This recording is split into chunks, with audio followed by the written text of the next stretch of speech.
지난주에는 예수님께서 요단강가 세례터에서 갈릴리 가나의 결혼식으로 가셨던 것을 보았습니다.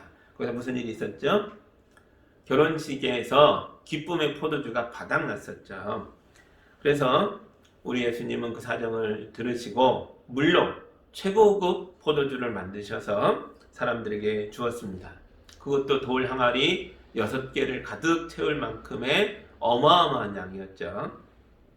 예수님 덕분에 이 잔치에 기쁨이 돌아오면서 가난한 신랑의 아버지와 이 결혼식에 참석한 모든 손님이 일주일 내내 피로연이 벌어지는 그 기간 동안 내내 행복한 시간을 보낼 수 있었을 겁니다. 이제 지난주 마지막 구절을 다시 볼게요. 11절입니다. 예수께서 이 첫 번 표징을 갈릴리 가나에서 행하여 자기의 영광을 드러내시니 그의 제자들이 그를 믿게 되었다. 아멘. 요한복음 이 사건을 첫 번째 표징이라고 말해요. 그러니까 두 번째, 세 번째도 앞으로 온다라는 소리죠. 이 사건은 표징이다. 이게 뭐예요? 사인이라는 거죠. 예수가 누구신가, 무슨 일을 하는 분인가, 왜 이런 일을 하고 있는가를 사인으로 보여주는 것이라는 거죠. 제자들은 이 기적 속에서 기적보다 더 중요한 게 있다는 걸 깨달았다는 거고, 그래서 예수님을 더욱더 깊이 믿을 수 있게 됐다라고 말합니다. 쟤들이 본 건 예수님이 포도주가 바닥난 유대인의 정결 항아리를 새 포도주로 가득 채운 거였어요. 또 제자들이 본 건 농민보다 더 천하게 여겨졌던 일꾼들이 예수님께 거룩하게 쓰임받는 것이었어요. 또 제자들이 본 건 실망스럽게 끝날 뻔했던 잔치가 바닥난 기쁨을 다시 회복하면서 행복해지는 거였어요. 이게 다 뭡니까? 이게 바로 하나님 나라라는 거죠. 제자들이 예수님을 믿게 됐다는 건 이걸 믿게 됐다는 거예요. 예수와 함께 있으니까 바닥난 기쁨이 회복되더라. 예수와 함께 있으니까 천민처럼 바닥에 밟혀있던 사람들이 일어나서 거룩하게 쓰임받더라. 예수와 함께 있으니까 유대인들의 그 종교심으로는 바닥난 물 항아리였는데 거기에 예수님이 새 포도주로, 고급 포도주로 누구도 만들 수 없는 맛있는 것으로 채우시더라. 이걸 경험했다는 거죠. 예수님은 지금 이곳에, 나중이 아니라 지금 이곳에 이미 하나님 나라를 가져오시는 분이다라는 걸 깨달았고 믿게 됐다는 겁니다. 돌 항아리 6개의 포도주가 아무리 많다 해도 언젠간 없어질 거예요. 기적을 따라다니는 건 언젠가 없어질 걸 따라다니는 행위입니다. 그러나 예수님을 믿고 따르는 건 그들 안에서 포도주가 계속 솟아날 것이기 때문에 이 기쁨이 사라지지 않는 거죠. 그래서 사도 바울도 얘기하죠. 항상 기뻐하라 라고 얘기합니다. 그게 어떻게 가능합니까? 우리 안에서 생수가 터졌기 때문이에요. 외부에서 얻는 것이 아니라 우리 속에서부터 샘물이 터졌고 거룩한 강물이 흘러 넘치기에 기쁨을 유지할 수 있는 겁니다. 이게 하나님 나라라는 거죠. 예수님을 모시고 살아가는 하나님의 나라입니다. 이제 오늘 말씀 들어갑니다. 12절과 13절 보겠습니다. 이 일이 있은 뒤에 예수께서는 그의 어머니와 형제들과 제자들과 함께 가버나움에 내려가셔서 거기에 며칠 동안 머물러 계셨다. 유대 사람의 유월절이 가까워져서 예수께서 예루살렘으로 올라가셨다. 아멘. 예수님은 가나에서부터 그 옆 동네 가버나움으로 가셔서 며칠 쉽니다. 그리고 6월절에 맞춰서 예루살렘으로 또 올라가세요. 그러니까 예수님은 요단강 세례터에 있다가 갈릴리 가나 지역으로 갈릴리 지역에 왔다가 또 가버나움 갔다가 이젠 다시 유대 지역의 예루살렘으로 올라가고 있어요. 그러니까 예수님의 행적을 보면요, 요한복음이 기록한 예수님의 행적은 모든 복음서 중에 가장 바쁘신 분이에요. 다른 복음서들은 갈릴리에서 3년을 대부분 활동하다 예루살렘 한 번 가시거든요. 그리고 거기서 마지막 죽음을 맞이하시는데 요한복음은 무려 3번 이상 예수님이 예루살렘에 가셨던 걸 기록해 놓고 있어요. 굉장히 바쁘게 살고 계십니다. 그런데 요한복음이 우리를 또 당황스럽게 만들어요. 그 다음 구절이 그렇습니다. 14절부터 16절. 그는 성전들에서 소와 양과 비둘기를 파는 사람들과 돈 받고 주는 사람들이 앉아있는 것을 보시고 노끈으로 채찍을 만들어 양과 소와 함께 그들을 모두 성전에 내쫓으시고 돈 받고 주는 사람들의 돈을 쏟아버리시고 상을 둘러 엎으셨다. 비둘기 파는 사람들에게는 이것을 걷어치워라. 내 아버지의 집을 장사하는 집으로 만들지 말아라 하고 말씀하셨다. 예수님이 성전에 가서 소동을 일으키잖아요. 성전뜰에서 소와 양을 파는 사람들을 다 내쫓으시고 동전 바꿔줬던 상을 둘러엎으시고 비둘기 파는 자들도 내쫓습니다. 아주 유명한 사건이죠. 이게 왜 놀라운 거죠? 하나님의 아들이 평화의 사도가 폭력을 써? 그게 놀라운 건가요? 그것 때문에 당황스러운 게 아니에요. 이 사건은 너무 유명하죠. 성전을 깨끗하게 청소하셨다. 그래서 성전 청결 사건이라고 부릅니다. 이게 왜 놀라운 거냐? 여기서 문제는 이 사건이 일어난 시점이에요. 원래 이 사건은 언제 일어났죠? 마가복음, 마태복음, 누가복음에 의하면 예수님의 삶의 마지막 부분이에요. 갈릴리 사역을 마치고 예루살렘에 와서 성전을 뒤집어 엎으셨고 이 일 때문에 체포돼서 십자가의 죽음으로 나아갑니다. 인생에서 마지막 부분에 있는 사건을 요한복음은 2장에 가져온 거예요. 앞부분에다 가져왔어요. 그래서 어떤 학자들은 이 사건은 2번 있었나 보다 이렇게 해석하기도 해요. 성경이 틀렸을 리는 없지 않냐. 그러니까 요한복음 2장도 사실이고 마태복음, 마가복음 11장도 사실이라면 2번이지 않겠냐. 이렇게 억지로 해석하는 경우가 있는데요. 이게 말이 안 됩니다. 왜냐하면 유대인들에게 있어서 성전이란 눈에 보이는 하나님이거든요. 그런데 예수께서 이 성전이 더럽다, 강도의 소굴이다, 장사치의 소굴이다 말씀하시면서 둘러엎으셨잖아요. 유대인들이 이런 말을 듣고 가만히 있을 수가 없는 거죠. 같은 사건이 마가복음 11장에도 나온다 그랬죠. 거기에 있는 한 구절을 제가 읽어드릴게요. 대제사장들과 율법학자들이 이 말씀을 듣고서는 어떻게 예수를 없애버릴까 하고 방도를 찾았다.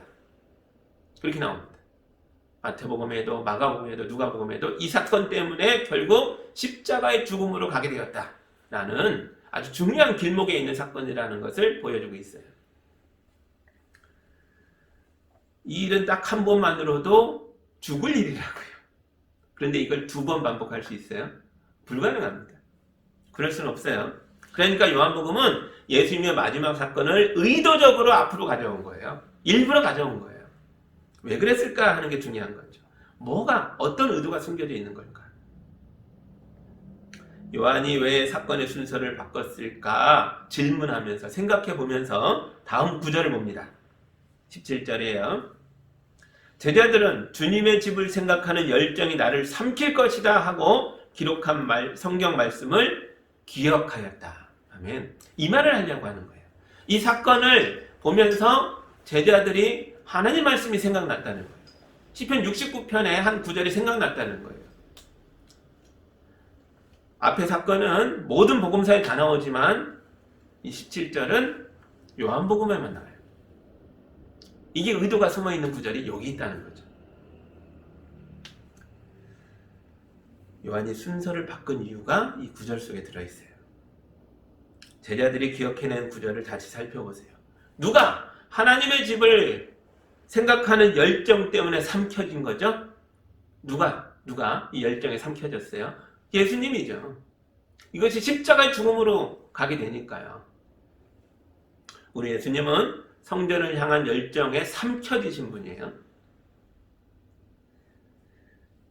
그래서 예수님은 장사치로 더럽혀진 성전을 두고 보지 못하고 노끈으로 채찍을 만들어서 휘두르시며 그들과 전쟁을 선포하신 거죠. 그러다 십자가에 처형되셨습니다. 그런데 이 구절을 이중적인 의미로 분리해서 볼 수도 있어요. 이 열정에 삼켜주신 분이 예수님인 건 맞는데 이 열정은 누구의 열정이냐 하는 거죠. 성전을 사모하는 열정. 이건 누구의 열정입니까? 이 이중적인 의미가 있어요. 하나는 예수님의 열정이죠. 예수님이 성전을 사랑하셨어요. 사모하셨어요. 이게 더럽혀지는 걸 보지 못하겠다는 거예요. 또 하나 성전의 열정을 가진 그룹이 또 있어요. 누굽니까? 유대인들이죠. 대제사장과 바리새인들과 율법학자들도 성전을 향한 열정에 삼켜져서 예수님을 재판하고 십자가의 죽음으로 내몰았죠. 둘 다 열정이에요. 둘 다 성전을 사랑하고 있어요. 그런데 왜 같은 열정이 예수님을 죽음으로 내몰았을까요? 왜냐하면 겉보기엔 같아 보여도 예수님의 사랑하는 성전과 유대인들이 사랑하는 성전이 달랐기 때문이에요. 예수님이 말씀하시는 주님의 집, 하나님의 집과 유대인들이 말하는 주님의 집은 다른 집이라고요. 18절부터 21절 보겠습니다. 유대 사람들이 예수께 물었다. 당신 이런 일을 하다니 무슨 표정을 우리에게 보여주겠어? 예수께서 그들에게 말씀하셨다. 이 성전을 허물어라. 그러면 내가 사흘 만에 다시 세우겠다. 그러자 유대 사람들이 말하였다. 이 성전을 짓는데 46해나 46년이나 걸렸는데 사흘 만에 세운다고요? 그러나 예수께서 성전이라고 하신 것은 자기 몸을 두고 하신 말씀이었다. 달랐죠? 예수께서 열정을 다하여 충성하는 아버지의 집은, 주님의 집은 하나님 나라였다고요. 그 나라가 어떤 모습인지는 가나의 결혼식에서, 그 혼인잔치에서 보여줬어요. 충분히 드러났습니다. 가난한 사람들을 축복하는 나라, 바닥난 기쁨을 가득 채워주는 나라, 밑바닥 인생들을 붙들어서 거룩하게 쓰임받게 하는 나라, 이게 예수께서 보여주시는 하나님의 나라였고 예수님은 그 나라에 충성하고 계세요. 그러나 유대인들이 열정을 다하는 충성의 대상, 하나님의 집은 어떤 모습이었죠? 46년에 걸쳐서 화려하고 거대하고 웅장하고 아름답게 만든 건물이었어요. 그런데 이 집을 운영하는 데 많은 돈이 들잖아요. 제사장들도 수백 명이 거주해야 되고 일꾼들도 필요합니다. 매일 드리는 제사에 쓸 물건들을 사야 돼요. 장작도 사야 되고 많은 일을 해야죠. 건물을 유지하는데 어마어마한 돈이 들겠죠. 왕실의 보조를 받아도 그것만으로 안 돼요. 또 모든 건물을 유지한다는 건 뭐예요? 고쳐가면서 쓰는 거잖아요. 어디에 물이 새고 어디에 뭐 나무가 깨지면 또 고쳐야죠. 큰 돈이 듭니다. 그래서 성전을 사모하며 온 순례자들을 이용해야 할 수밖에 없어요. 그들이 돈을 내야죠. 충분히 많은 돈을 순례자들에게 받아내야 합니다. 순례자들은 아무 죄가 없어요. 그들은 하나님의 성전을 사모하며 예배하기 위해서 오는 사람들이에요. 그런데 성전을 관리하고 지키고 성전을 이용해서 먹고 사는 사람들이 이 순수한 사람들을 이용하는 거죠. 어떻게 이용해요? 어떻게 이들을 돈벌이의 대상으로 삼았습니까? 소와 양과 재물을 성전의 특정 인물들에게만 살 수 있게 하는 거예요. 다른 데서 사온 건 안 받아줍니다. 폭리를 취하는 구조를 만든 거죠. 돈을 바꿔줘야. 성전에서 쓰는 돈과 이 사람들이 순례자들이 가져오는 로마 돈은 다른 돈이잖아요. 성전에 쓰는 돈으로 교환해주면서 막대한 이득을 취합니다. 환율, 환칙이라고 하죠. 그걸 성전이 주도적으로 하고 있는 거예요. 이 사람들은 대부분 제사장들과 율법학자들과 관계가 있는 사람들이죠. 그 돈의 이익이 성전으로 바쳐지고 있어요. 그래서 예수님은 이런 가짜들을 향해서 채찍을 들고 전쟁을 선포하신 거예요. 달랐죠? 충성하는 열정을 품은 주님의 집이 서로 달랐다고요. 오늘날의 교회는 어떻습니까? 우리 교회는 유대인의 성전과 어떻게 다르고 어떻게 같을까요? 우리가 질문해 봐야 합니다. 우리 정말 다른가? 달라야만 합니다. 달라야만 해요. 왜냐하면 유대인의 성전은 하나님께서 무너뜨렸거든요. 예수님이 충성하신 하나님의 나라는 지금도 건재하여 전 세계의 교회가 되어 퍼져나가고 있지만 유대인의 성전은, 예루살렘 성전은 46년에 걸쳐 지었다 할지라도 무너졌습니다. AD 70년 로마 군대가 와서 돌 위에 돌 하나도 남기지 않을 만큼 철저하게 파괴해버렸죠. 요한복음은 90년대에 쓰여졌으니까 성전이 무너지고도 한 20여 년 뒤에요. 이런 사실을 잘 알고 있었을 거예요. 유대인이 충성하던 성전은 무너질 폐허가 될 성전이라는 걸 이미 알고 기록하고 있는 거죠. 그런데 성전이 무너질 때에 유대교가 갖고 있던 다양성과 포용성이 모두 사라졌다 그랬어요. 예루살렘에 함락될 때에 성 안에 있던 사람들이 다 몰살당하고 오직 일부의 사람만 살아남는데 바리새파 일족 일부만 살아남아요. 한 랍비가 로마 장군과 협상을 해서 일부만 빠져나가게 합니다. 그래서 유대교가요 바리새파만 남았어요. 오늘날의 유대교는 2000년 전 성전 파괴 이후에 살아남은 바리새파 일족으로부터 이어진 사람들이에요. 살아남은 사람들은 어떻게 행동했을까요? 철저하게 더 유대교적이 되려고 몸부림쳤겠죠. 안 그러면 정체성이 사라지고 흩어지고 민족 자체가 사라질 테니까요.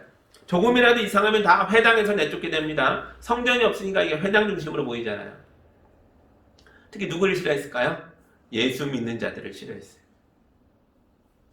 심지어 그들은 예수 믿는 자들에게는 무서운 심판과 저주가 임할 것이라는 저주의 기도문을 만들어서 매일 회당에서 그 기도문으로 읽으며 기도했어요.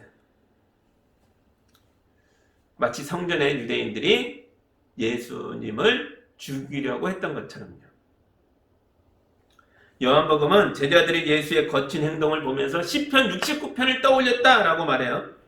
이걸 한번 이렇게 생각해 보세요. 이 제자들이 예수님 눈앞에 있던 12명만이 아니라 지금 요한복음을 읽고 있는 모든 제자들이다 라고 생각해 보세요. 그럼 이 구절은 이런 뜻도 됩니다. 예수께서 성전을 청소하는 것은 이제 시작일 뿐이다. 하나님의 집을 생각하는 열정이 예수를 삼킬 것이다. 이게 앞으로 모든 제자들이 요한복음을 읽으며 보게 될 내용이다. 그리고 오늘 너희들의 현실에서 벌어질 일들이다. 이런 의미라는 거죠. 요한이 왜 이 사건을 앞에 뒀을까요? 왜냐하면 요한복음의 독자들이 지금 똑같은 상황에 처해 있거든요. 요한복음의 교회들은 마치 십자가에 달린 예수처럼 피를 흘리며 죽어가는 입장이라고요. 무엇 때문에요? 하나님 나라를 위한 열정 때문에. 요한은 이 사건을 앞에 둠으로써 앞으로 전개될 요한복음의 내용을 미리 요약해서 보여줄 뿐만 아니라 지금 교회가 당하고 있는 고난을 해석해주고 있다고요. 요한복음의 교회들이 예수의 제자들이기 때문에 고난을 받고 있는 거라고. 그래서 우리가 예수님처럼 하나님 나라를 위해 헌신하고 있기 때문에 고난을 받고 있는 거라고 우리의 삶을 해석해주고 있어요. 그래서 이게 앞에 있는 겁니다. 오늘날의 교회들도 많이 어렵죠. 사람들이 교회를 싫어하고 우리를 이상한 광신자처럼 보고 있어요. 세상이 왜 우리를 미워하죠? 우리가 요한복음의 교회처럼 예수님을 닮았기 때문인가요? 그렇다면 우리가 받는 고난은 의미가 있어요. 이건 마땅히 받을 고난이에요. 그럼 얼마나 좋겠어요. 그런데 그게 아니라 만약 우리가 예수님의 교회가 아니라 유대인의 성전을 더 닮았기 때문에 받는 고난이라면 이건 심각한 문제가 있죠. 오늘날의 교회가 성전에서 순례자들을 등쳐먹던 유대 지도자들과 비슷한 일을 하고 있다면 이건 심각한 거죠. 오늘날의 교회가 건물을 하나님처럼 여기며 교인들을 희생시키고 있다면 이건 문제죠.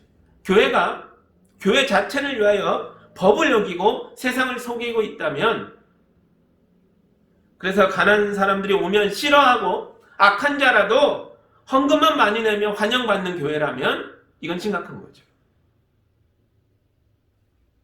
세상 사람들이 교회의 이런 모습에 실망한 거예요. 우리가 하나님 나라를 추구하기 때문에 고난받는 게 아니라 우리가 유대 성전을 더 닮았기 때문에 고난을 받고 있다고요. 22절 보시죠. 제자들은 예수께서 죽은 사람들 가운데서 살아나신 뒤에야 그가 말씀하신 것을 기억하고서 성경 말씀과 예수께서 하신 말씀을 믿게 되었다. 아멘. 그러니까 요한복음은요, 이 사건이 예수 십자가 앞의 사건이라는 걸 사실 알고 있다는 거죠. 그래서 십자가 사건으로 바로 연결합니다. 예수께서 죽고 난 다음에 또 부활하신 뒤에야 제자들이 말씀을 기억했다는 거예요. 어떤 말씀이요? 시편 69편의 성경 말씀, 또한 예수께서 이것은 내 몸이다 하셨던 예수의 말씀, 이게 다 기억났다는 거예요. 예수의 성전 청결 사건은 곧바로 십자가의 죽음으로 연결됩니다. 그리고 예수의 죽음은 곧바로 예수의 부활로 연결되고 있어요. 그리고 예수의 부활은 성경 말씀과 예수 말씀에 대한 제자들의 믿음으로 연결되고 있어요. 마치 도미노처럼 하나의 사건이 다음으로 연결되면 어디까지 왔어요? 제자들의 믿음까지 왔어요. 이 거대한 연쇄 반응이 우리에게 이어지고 있는 거예요. 예수께서 시작한 첫 번째 도미노 조각이 우리까지 반응하게 하면서 우리에게 연결됐습니다. 제자들이 뭘 믿었어요? 성경 말씀과 예수 말씀의 핵심이 뭐예요? 하나님 나라예요. 예수의 열정과 십자가의 죽음과 그분의 부활을 보면서 제자들은 하나님 나라가 완성되어 가고 있다는 걸 믿게 된 거예요. 세상을 보면 절망이 많아요. 과연 하나님 나라가 오기는 오는 걸까? 절망스러워요. 그런데 제자들이 믿어졌다는 거예요.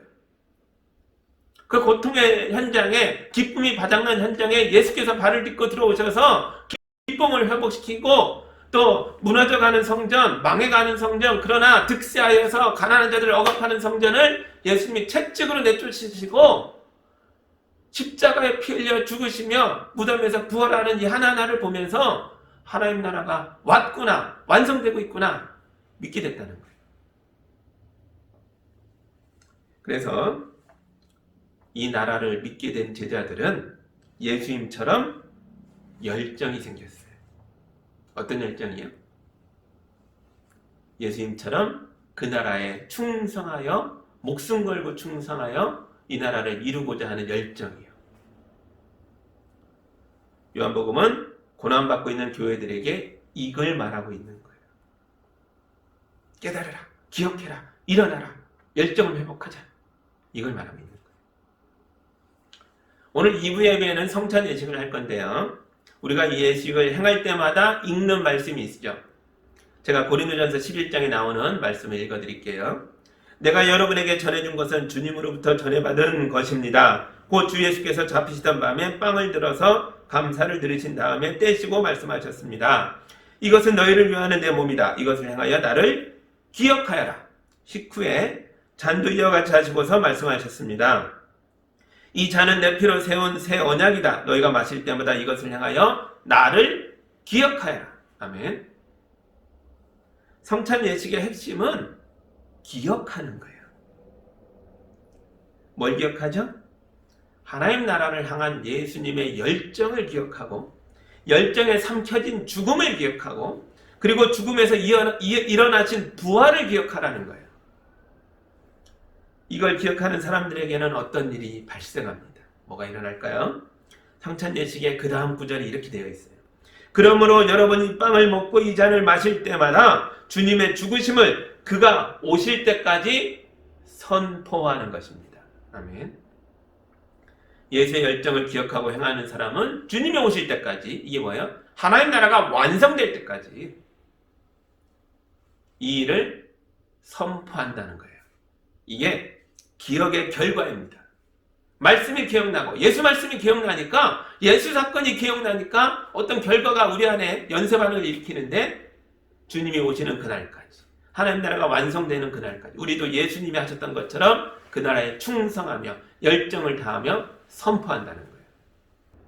먼저 여러분 자신에게 하나님 나라를 선포하세요. 내 인생에 기쁨이 바닥난 내 삶에 예수님이 오셔서 포도주로 가득 채우실 것을 믿고 선포하세요.